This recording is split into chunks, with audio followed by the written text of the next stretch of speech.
Alright, y'all, welcome back to Common Arms channel. Now, today's video is going to be a little bit different from the stuff that I would normally do, but I think y'all can definitely get a kick out of it, especially if you've been in the military.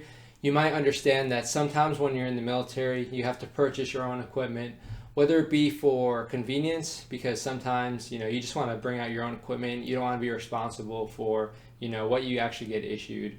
Or, sometimes your unit just doesn't issue you a certain piece of equipment. So what I want to do is a YouTube series, this being the first one in that series, where I have my issued equipment and then I have something that I bought off of Amazon or something I bought online for extremely cheap, and see if I can substitute that issued item for the cheap thing that I've actually bought online. So here I have two compasses. So this is a compass that I actually get issued. It's about a $70 compass. It's pretty nice. Normally when you hear military grade stuff, it's usually not that great compared to stuff that you can get in the civilian markets. But this one, it's pretty solid. I can't really complain too much about this compass. And then I have this. I think this was like a $4 or $5 compass that I got off of Amazon. So I want to basically take these side by side and see if this one can really stack up to my issued compass. Now, if you're not in the military or you don't really, do sort of outdoorsy stuff where you need to do map reading, stuff like that, you might not understand how important this can actually be. So if you're trying to get from point A to point B, which is something that you do a lot in the military, and you don't have a GPS to do it, you're going to need a compass, and you're going to need a good compass, because if you don't have an accurate compass or what have you, you're going to be in for a very bad day, because it's going to take you very far out of the way. You're not really going to ever get to point B. Sometimes you might get lost. I've seen people get lost. That's usually not really the compass's fault. It's kind of just their fault. But the compass definitely plays a huge part. So I want to break these down side by side, see how the features stack up with this very cheap compass, with my issued compass, and see if this is as accurate as this one. Because when you're talking about accuracy, again, compass needs to be very accurate, or else you're kind of just wasting your time. And just look at the overall quality. See if if you're a very a broke private or a broke lance corporal in the military, and maybe you don't want to buy something like this expensive, so you want to go the cheap route. See if you can actually do that. See if the cheap equipment will actually suffice. Now, I will say I'm very skeptical that this will actually be as effective or even nearly as effective as this one, but that's just my opinion. But yeah, I mean, this is why we're doing this video, so we can sort of test it out and see how it actually works. So yeah, we'll take them, we'll do a little side by side and see how they stack up. All right, so what we're going to be checking out with this side by side, mainly the construction is a big one. So we're going to be talking about the equipment that each compass is made out of. Sort of look at all the joints, look at all the general quality control of everything. Look at the parts, see if there's some features on one compass that are missing on another, and sort of go over the extras. So what definitely outshines the other compass compared to what they have, what they don't have. So we'll start off. You can see this is the packaging of this very cheap one. So, I mean, pretty decent packaging. It kind of got beat up, but that's pretty much what you can expect when it's coming overseas. So it says rugged metal case, hairline, guide wire, which is basically your siding wire. And then it says luminous marking. So I'm curious if that's, glow in the dark or if it's just reflective material. And then your carry handle, I mean, if you want to call it that, it's basically your thumb loop. And then instructions. So I looked at these instructions. They're actually pretty decent. So it basically tells you how to set your compass for a certain azimuth, which is basically the direction you're going. So it tells you how to set it, so whenever you're walking in that direction, you can just easily look down at your compass and see if you're going in the same general direction. So yeah, I'm pleasantly surprised that it actually has some pretty solid instructions coming from China. I thought it would be, very poorly written and just not really make a whole lot of sense. But yeah, it looks to be a U.S. company. So yeah, I mean, I guess the quality control is there as far as that's concerned. So we'll get this open. Try not to mess this up too much. So off the bat, you can sort of hear that it's pretty heavy. So I'm not sure. I mean, I imagine it's not made out of steel. It's not generally a good idea to make the entire compass out of steel. So it's probably made out of aluminum. We'll test these joints. They seem to be pretty solid. You definitely don't want any loose joints with a compass like this. So yeah, so joints look pretty good. These edges are a little bit rough, which, I mean, it's not really that big of a deal as long as it's not going to be ripping a hole in your pocket. You don't really need to be too concerned. You can see we have the magnifying glass, so whenever you're aiming, you can basically see which direction you're actually going in. So you can sort of see there, if you look through the magnifying glass, you can see which direction you're actually going in when you're aligning the sort of rear notch with the siding wire. So that's pretty solid. As far as the dial itself, it looks pretty nice, pretty easy to read, and yeah, pretty pleasant to look at in general.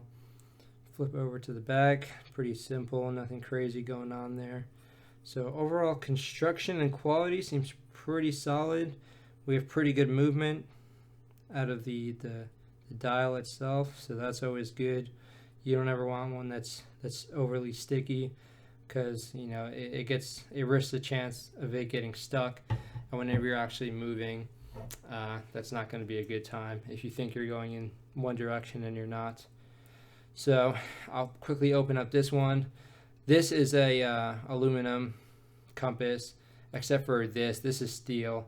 So this is steel for a reason. So whenever you flip it down, you can see the dial isn't moving anymore because it's getting attracted to the I guess the rear sight, you want to call it. And that's good, so whenever you're carrying it around, the dial isn't moving around too much and getting injured. So that's or I should say damaged, not injured. But yeah, that's a pretty big feature. So the fact that this one, I'm guessing it's made out of aluminum, because you can see when you flip it down, the dial is still moving around. But definitely not a deal breaker. It's just, again, one of those things to consider.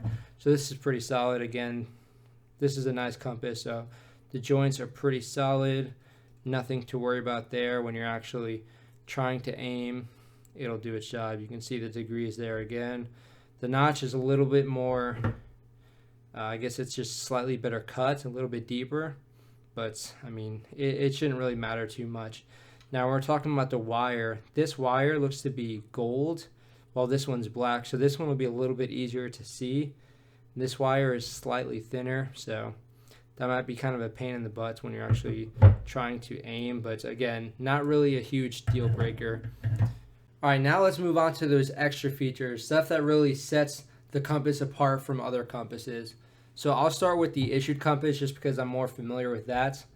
Now you can see it's got this flat edge, and it doesn't really look like it'll serve a huge purpose, but it's pretty useful, especially when you have an actual map in front of you and you're trying to orient someone to the actual direction that you're trying to show them. So what you can do with this flat edge is there's something on the map. It's called a declination diagram.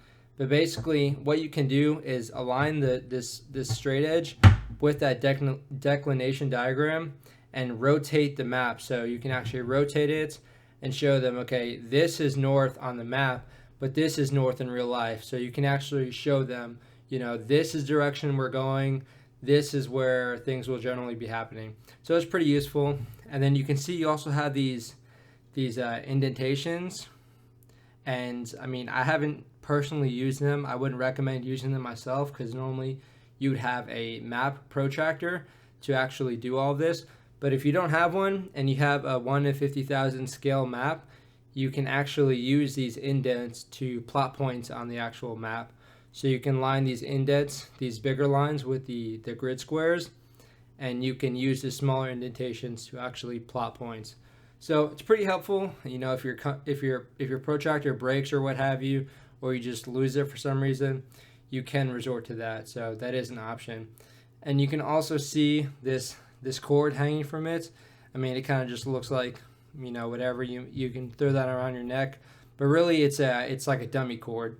So you can, if you have like a loop on your belt, you can throw this cord through it, throw the compass through that, and now, you know, if you throw this compass in your pocket, if it falls out, you're not going to lose your compass completely. So something small, you know, small addition, but very useful.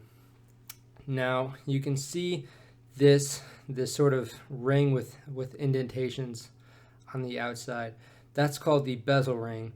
So basically what you want to do with the bezel ring is you can rotate it. So what this will allow you to do is sort of set your compass. So if you want to set it to a certain degree and you want to travel to a certain degree, what you can do, so for example, if I want to go 40 degrees, so we have 40 degrees right here, I will go counterclockwise and I will click that bezel ring. So each click is 3 degrees. So I would get as close as possible. So if you want to go to 40, try and do quick math, it doesn't really add up exactly, but you can get very close. So we'll do counterclockwise, and then basically all you have to do is align that north-seeking arrow with that you can see this little line on the bezel ring.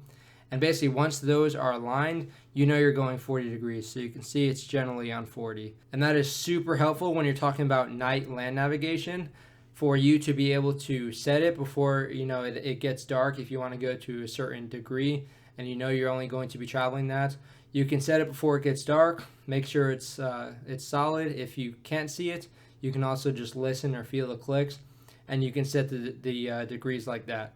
So very helpful for night land navigation. And also with night land navigation, you can see you have these rectangles here under the west and the east. And that's actually tritium. And if you're not familiar with tritium, it's a radioactive material. And you might be getting sketched out by hearing radioactive material.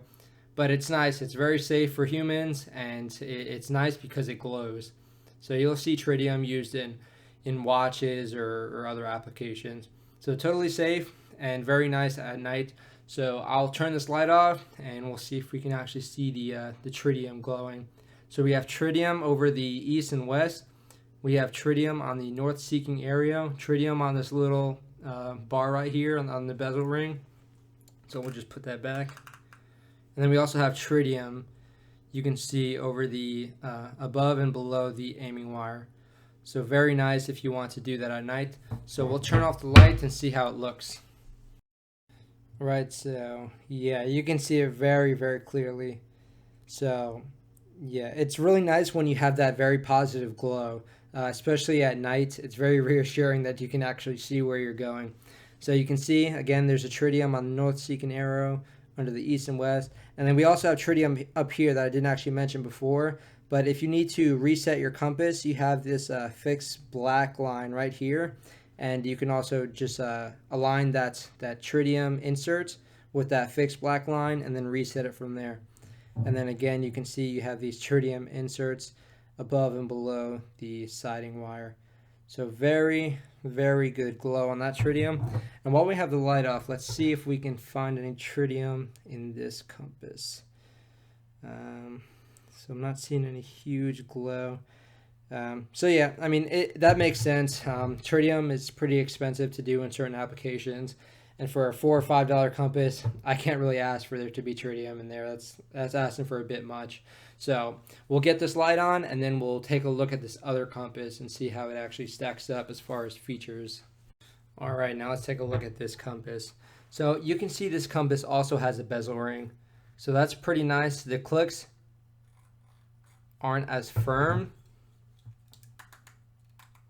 So at night, it could be a little bit tricky, especially when you don't have those tritium inserts as well. So I'm not sure why there's two lines. Normally you would have a fixed line and a line that actually moves with the bezel ring, so you can set it whenever you need to set a new degree. You can sort of bring it back to 0. Now it doesn't have that fixed line, so that could get a little bit tricky when you're trying to zero that bezel ring out. If you can think of an application for why there's two lines that move with the bezel ring, definitely let me know. But you can see there's a little bit of a magnifying glass right here.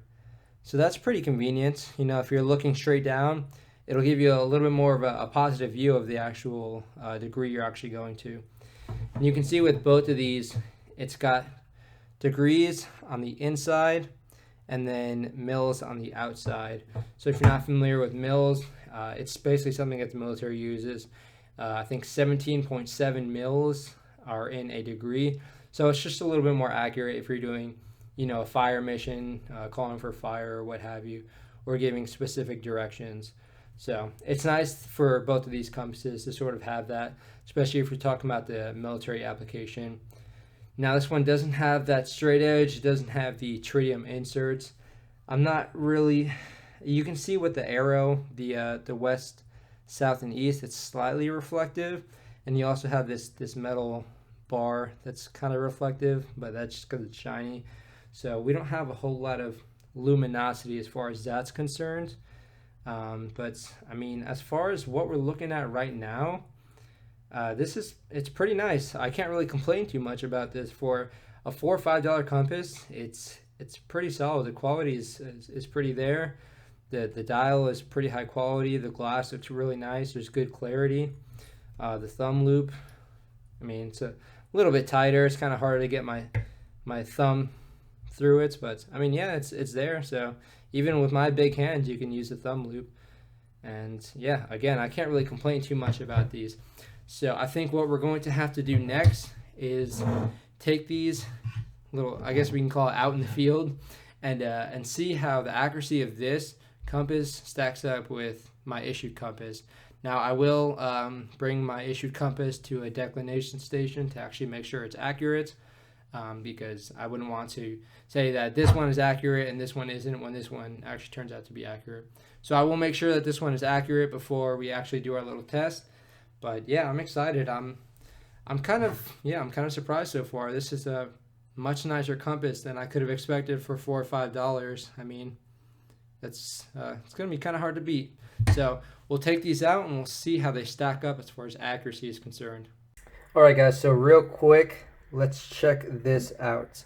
So I know it's a luminous marking, so couldn't really see anything reflective. We didn't have anything glowing too much in the dark. So I'm going to try this out, see if it just needs to get charged. Okay, I think that should be good. So let's see. Okay. Yeah, so that definitely glows in the dark.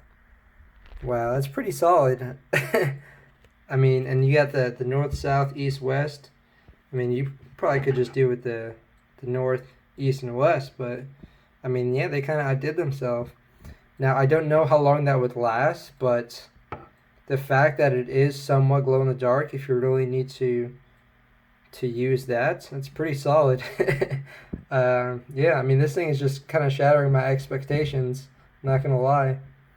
So I'm glad I checked this out and tested this before we actually went to the field. But all right, yeah, let's head out to the field and test the accuracy. All right, y'all, so we have some pretty awesome weather for this field test. Now, I've already gotten my pace count, which is basically how many steps it takes me to walk 100 meters. And what I'm going to do now is see how accurate this cheap compass is compared to my actual compass. Now, again, I've taken this to a declination station, so I know it's spot on. So we'll see how close this can actually get me. I'm going to move down to my start point. I'm going to take my issued compass and shoot an azimuth of 30 degrees. From there, I'm going to walk 100 meters. I'm going to mark it with my hydro flask. Then I'm going to come back to the start point, do it again with my cheap compass, and see how close I actually get. And it should be interesting because if I'm off by 1 or 2 meters, that's going to grow exponentially when you're talking about, kilometers. So yeah, should be interesting. I'm going to use the center hold and the cheek hold method just to see if for some reason this cheap compass is a little bit more accurate with one method as opposed to the other. But yeah, we'll get right into it and we'll see how accurate this cheap compass is.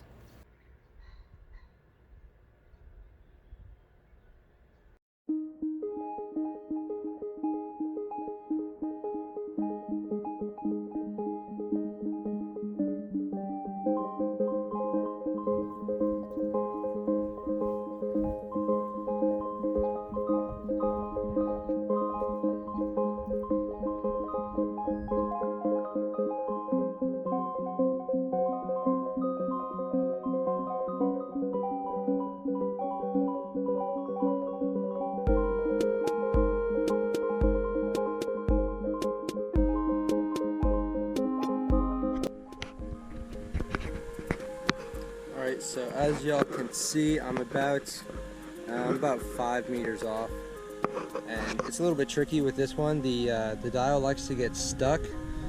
I don't have any ferrous metals near it or anything. It's just a little bit sticky, and the siding wire is definitely much harder to see because it's a little bit thinner and it's also painted gold.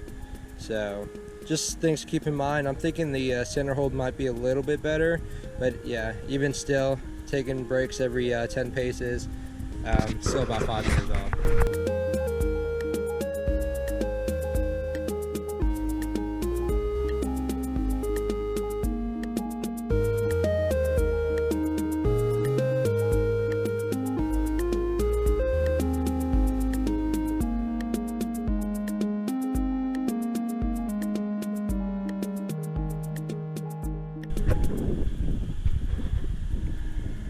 Alright, so this time I'm about, I'd say maybe 2.5, max 3 meters. So I got a little bit closer with the center hold, and I think that's just because it's less picky at this angle. When you tend to move it up to your face, you might be like canting it back or moving it forward slightly, and it just gets stuck super easily. Now something else I've noticed, since there is no fixed black index line, how this one just moves slightly and it's very easy to move around. If you move it slightly, you'll be trying to align your degrees up with this line basically, and you know, if this gets moved slightly, then you're going to be obviously you're going to be off mark. So that's a little bit discouraging. They should definitely have a fixed black line that doesn't move with the bezel ring, but yeah, that's definitely something to be cognizant of if you're going to get something this cheap. You just need to make sure you're not moving around too much. But as far as accuracy, it's not too bad. Now you can see there's a little bit of deviation with the original mark, and that's just the nature of the beast when we're talking about center hold cheek holds. And yeah, cheek holds generally a little bit more accurate, but yeah, for a less than $4 compass, it got me pretty close to the mark, so I really can't complain. Yeah, but we'll get back to the room and we'll do our little closing remarks as far as this little compass is concerned. All right, guys, so for closing remarks, for something that costs less than your average Starbucks drink, this is pretty impressive. The value is insane. Like all the features it has, how accurate it actually was, I was kind of blown away. It is a little finicky with the sticky dial and, you know, the bezel ring, but come on, this is less than $4. And you know, if you want to have like a backup compass in case someone's compass breaks, or even if you're not using it for something that's totally mission essential, like if you're going on a hike or what have you, and you're just trying to use old-fashioned maps and whatnot, it's kind of fun. I'd recommend trying that at least once. But yeah, this would be an awesome tool for you. For your average go-getter who's just going out and they just want a solid compass, this is pretty solid. I mean, you can get those crappy compasses that, you know, some of them don't even have degrees. Some of them are just really finicky and sort of cheap. But this, not gonna lie, the construction quality is great. The accuracy was good.